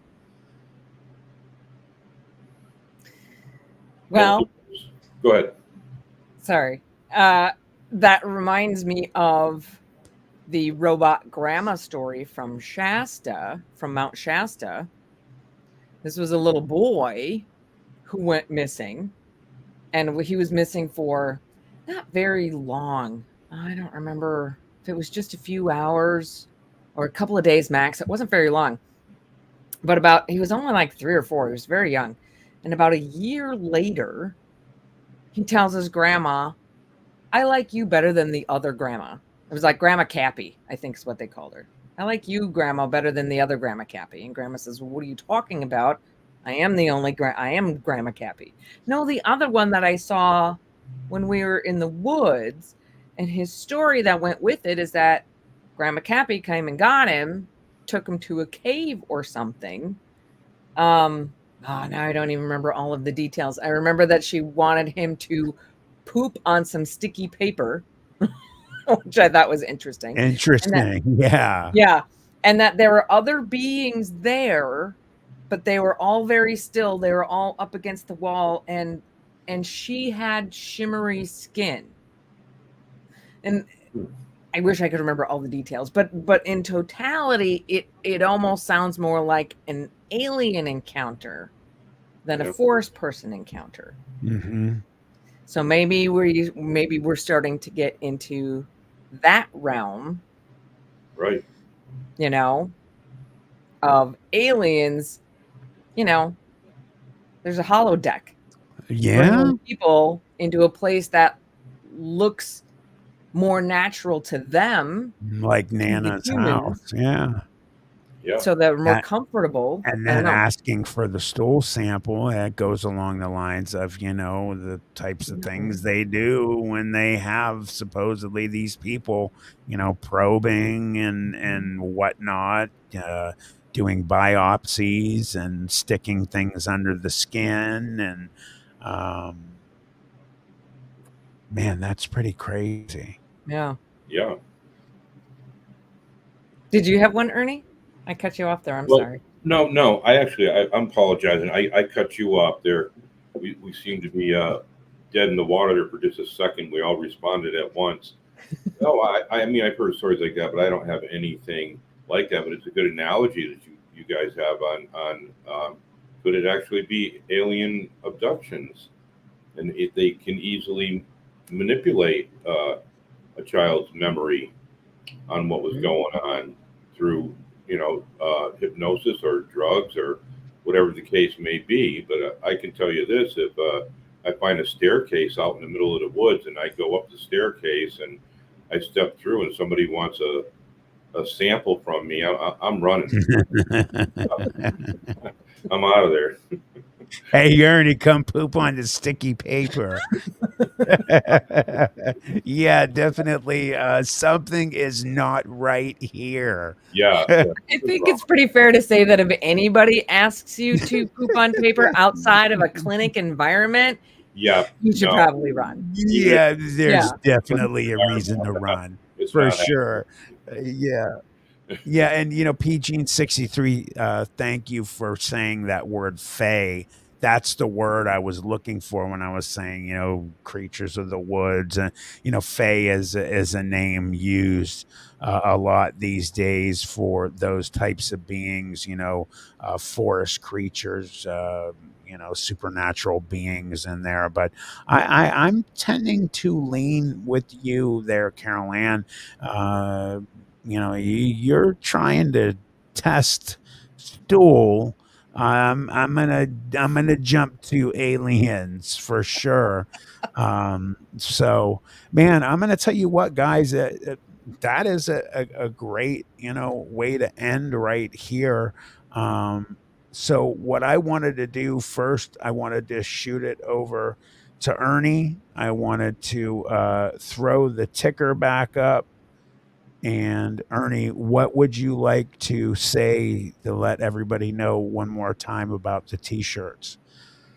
Yeah. If you go to that on the bottom there, the description on New England Encounters on itsy.com, and you don't see the shirt with the image that you want on there, just shoot us a message, and we'll custom make that for you. 'Cause I'm sure that a lot of people are going to want the actual sign language that it used during the encounter.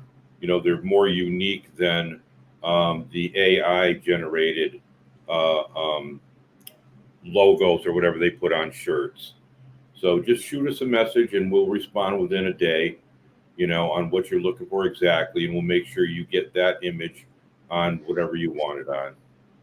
Awesome. Yeah, everybody go check out Ernie's shirts on Etsy. It's like the one of the ones he's wearing right now, which is taken from his experience. Sibylla Irwin, who I worked with, and she made pictures, and she's a graphic sketch artist, and made my being come to life as well.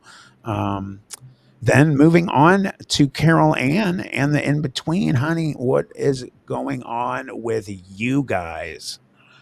Working away. Just working away. I almost thought about not coming on tonight because I should be working. Mm-hmm. I was surprised. I was like, I don't know if she'll say yes. You did. Thank you. Definitely. Yeah, it was awesome having you here. Did you want to let anybody know like what's coming up one more time? Well, the episode coming up for this weekend is military stories.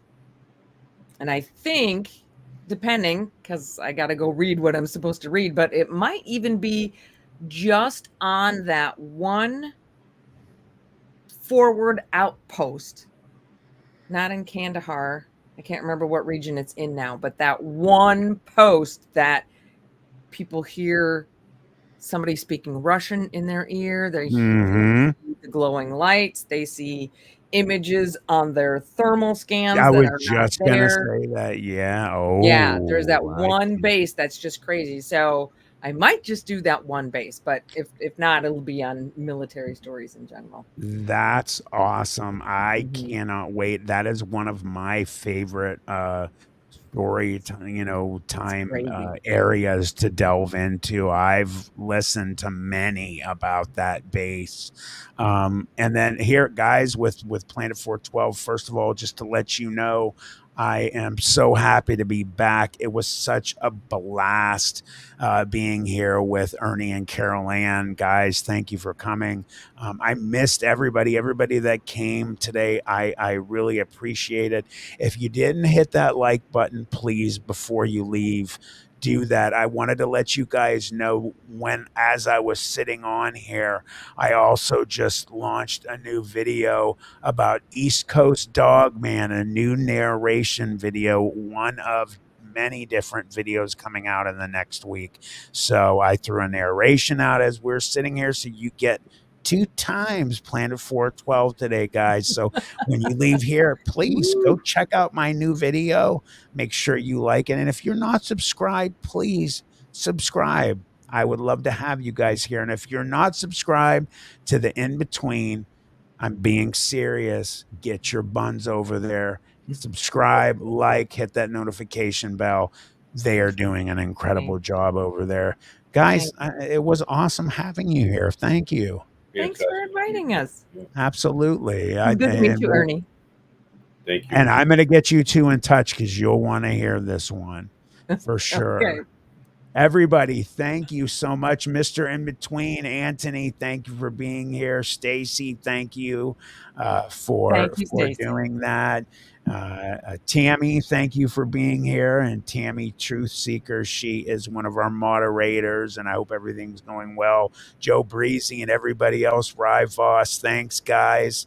And we are going to check on out of here, everybody. Thanks again. Love y'all. Thanks. See you later. Bye.